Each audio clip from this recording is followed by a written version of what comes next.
Nah naon dia ketebak bae lantaran geus dibere neuleuh ku Gusti Allah kana hakikatna mun neuleuh hiji perkara teh clek oh iya clek oh iya geus teu kahartieun ku jelema eta Gus Dur lalakonna loba nu teu kaharti ku urang kabeh ge salila hirupna barang geus maot pan ku urang geus dibahas tanda manusia diangkat jadi wali dijugjug ku jelema kubureunana wa yuzaru di ziarahan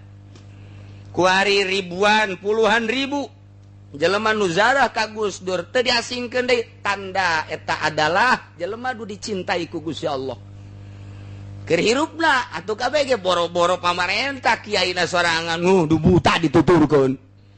kabeh kalar itu bae ku sabab lawan ruang lingkup urang teu nu salah kabeh ge kiai teu percaya ka Gus Dur kana kaistimewaanna pantes lantaran kakarak datang ka dinya ruang lingkupna kiai anu percaya langsung ka Gus Dur pantes lantaran geus leuwih luhur meureun ruang lingkupna